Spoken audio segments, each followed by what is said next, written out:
Welcome back to another special edition of Litter Media Live. I'm your host, Mike Smith. Our interview today brought to you by Tomlinson Insurance. In studio today, we have a good buddy of Dan and Mike's, Marie Wilbanks. She is the superintendent for Pickaway Developmental Disabilities. You probably know from all of the announcements we've had here in the last couple of weeks that the month of March is DD month. And Marie is here to tell us about all the neat things that they've got going on for the month of March. All that's coming up next, right after this. This is Andy Tomlinson. When ensuring what's important to you, our agents are there when you need us the most. Tomlinson Insurance, for the best coverage at the best cost. Visit us online at tomlinsonins.com to learn more. Back with Marie Wilbanks. Marie, welcome. Thank you. Nice to be here. You've been here for a number of different things. I have, and I kind of like doing this. I do. You were here for Dance for Kids' Sake. I did that. Boy, and I've been here a couple times. I think for CASA, so I've come for CASA, and I don't know if I sit on a couple of different boards, so it's always nice to come and get a chance to share with everybody what's kind of happening. In other words, she wears many hats, and her family's saying, honey, could you ever come home? That is exactly. Mike's going to watch this and be like, yes, that's my wife. That's my wife. She still is, she's living, yes. Month of March is DD month. What's happening in Pickaway County? Well, we actually have so many events. If you're going to swing a stick around in March, you're going to hit a DD event. We actually kicked everything off yesterday. It was the State House Advocacy Day, and we had a watch party at our place. So it was a lot of fun at our board offices. We had a food truck. We listened to the presentations, which were really inspiring. We had our mobile smart home come up, and people could do some tours. So we started with that, and then we're off. So this weekend at the Pickaway County Library, we have an event called The Art of Inclusion. So it's art by a bunch of our folks. They're really talented. A lot of it's for sale, so you should come up and check it out.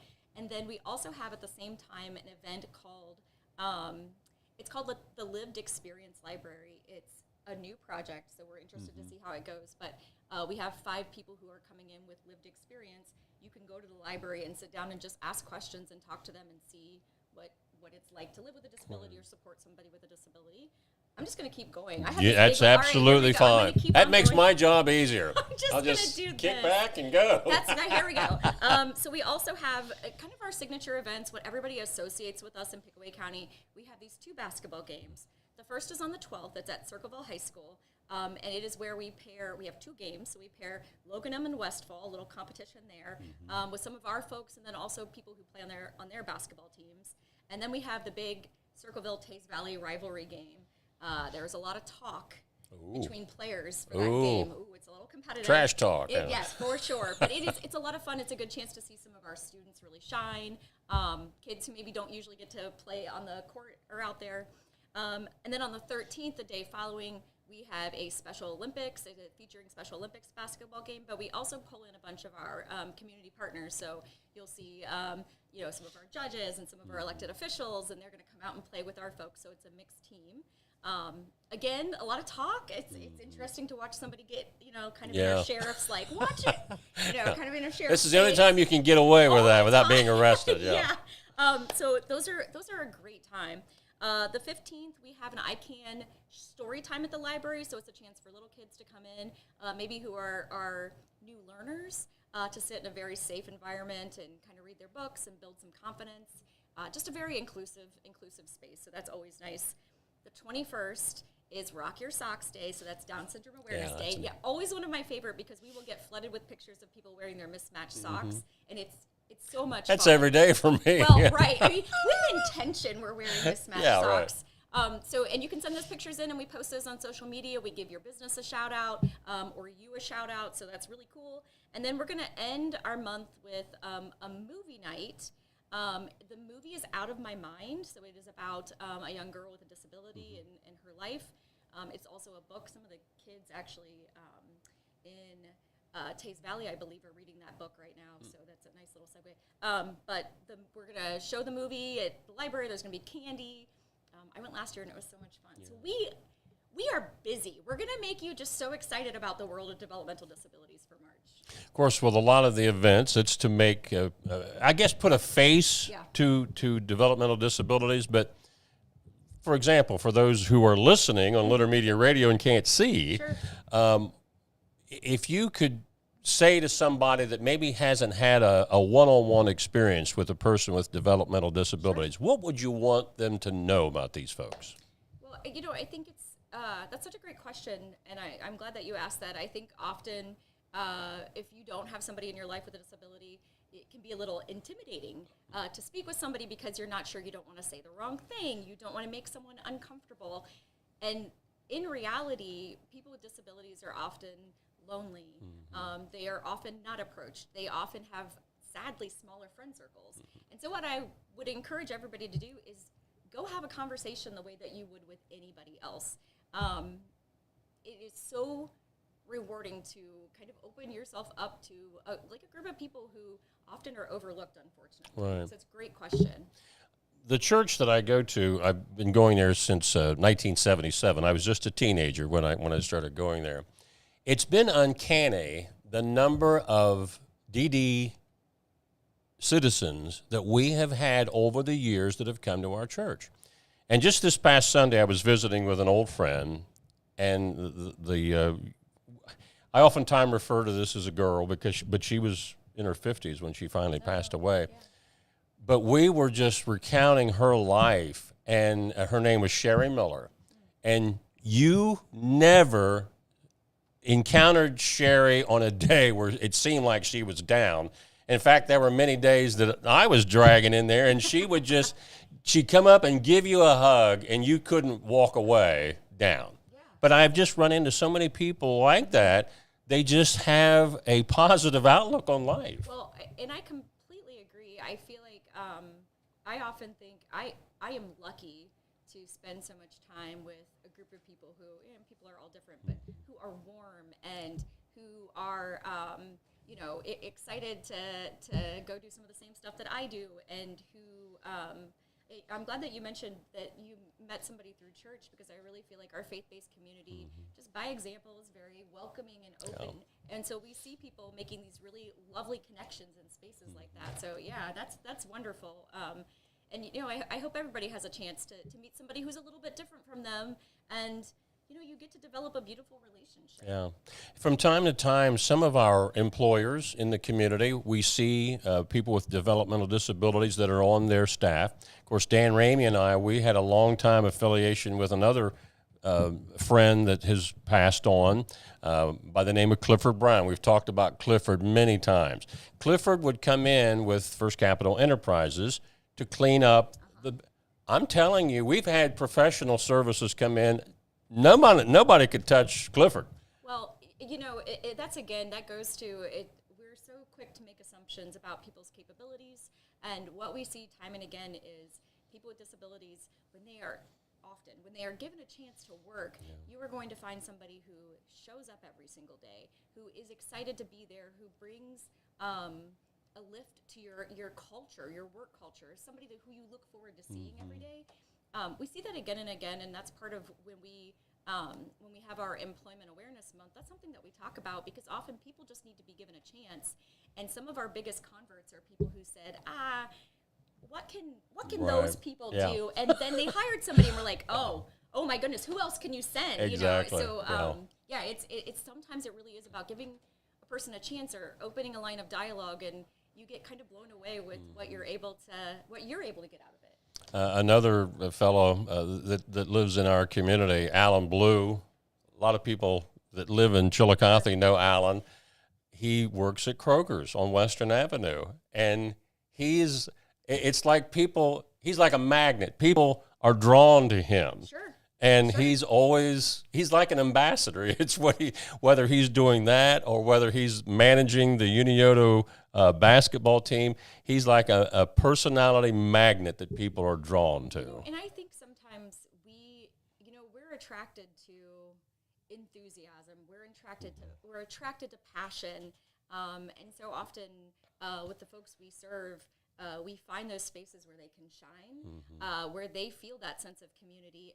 And when any of us are given a chance to fill a niche or feel important or feel like we have real connections, we blossom.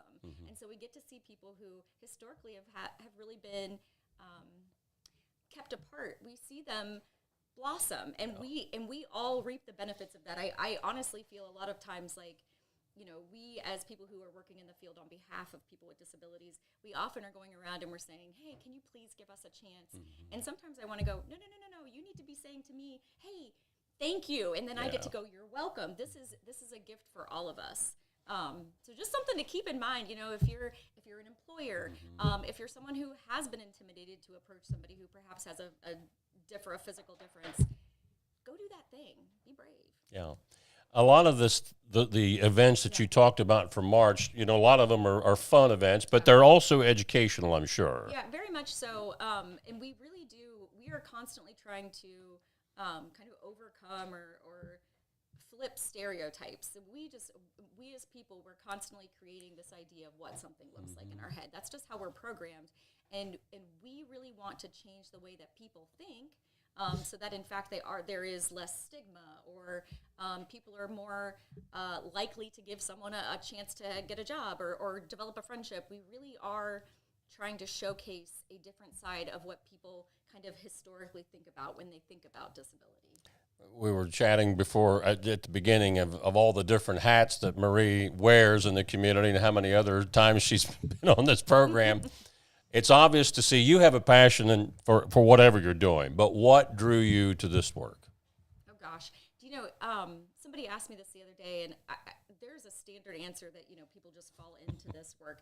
Actually, that's not how I got here. My mom worked for years at Pioneer Center, and so I was always kind of around people, around her work. And when I really look back, every single job I've ever had, has really been in this field. And I think that it's something where maybe I just had an initial degree of comfort but then deeply fell in love. Yeah. And that is the one common thing. I think people come into this field and they fall in love with the work. So I've been lucky that was kind of my trajectory always. But either way, you end up going, man, this feels so good. Yeah. And I guess you alluded to this earlier. Once we disarm our predisposed notions about anything, I guess, it kind of like puts us more at ease where we're free to open up and engage. Completely. And I think we are hardwired to be a little nervous, especially when when someone looks different, or when we're afraid of messing up, we're afraid of saying the wrong thing again. I think that we all worry about that a little bit. And it really is liberating, I guess, to kind of step into a space and get over that. And even to all of these events, because I know this is a busy community. Chillicothe is a busy community. They have all kinds of stuff going on for DD Awareness Month that's a little different. We have this. I want to encourage people to maybe step out of your comfort zone and come to something like this, because you won't regret it. You will go, oh, that was awesome. I'm going to come again next year. We've never had anybody come in and go, well, that was a waste of time. They go, oh, that was so much fun. So I would encourage you. I know it's hard to get out of your comfort space, but just show up at something. And it has the capacity to really change your life. So that sounds like big and kind of silly, but I really do think that with some of these events that we hold, they're really beautiful opportunities. I found that a lot of times where we're uncomfortable, I don't know what to say. I don't. Yeah, well, with a lot of the DD community, you don't have to say a whole lot. They'll come to you. It's so funny. Shout out to I think a friend we probably both know. I know Dan knows Jan Shannon. Yes. So actually, and I just remembered I was here talking about Rotary with her. But Jan said the other day, she and her daughter went up to one of our folks getting services, and her daughter said, "Hey, do you remember me?" And we were in Brownies together, something like that. And Leslie said this to our mutual friend, and her name is Brooke, and she goes, "Nope." And we would have all labored under I say, what's the right thing? Right. Oh yeah, I remember you. And Jan said, "Man, I wish I could just walk through the world being as honest as Brooke is." So yeah, it's often like working with a group of people who are going to tell you straight. They're going to let you know. I like that. I like it too. I like that. All of the events you talked about, is there a site where people can go to there and make sure they know what's going on? Absolutely. And our Community Connections person would really hate if I didn't point this out, so thank you for reminding me. You really need to come check out our Facebook page because we have all of our information there. We have a full schedule, so you can kind of tick through and see what we're offering. And then we also have for individual events, we have flyers. So all of our information is there. Come on out. If you're in Pickaway County, come on out. If you're in Ross County, drive on up. It's not far. But also, there are so many other events that are happening in this space that I know Ross County is hosting, and they're just as rewarding and wonderful. So go check them out, too. Now you know why Marie is one of our favorites. It's never boring. It's always fun. Marie, thanks for coming down. Thank you for having me. I really appreciate it. Again, Marie Wilbanks, Superintendent of Pickaway Developmental Disabilities. March is DD month. Our interview today on Litter Media brought to you by Tomlinson Insurance.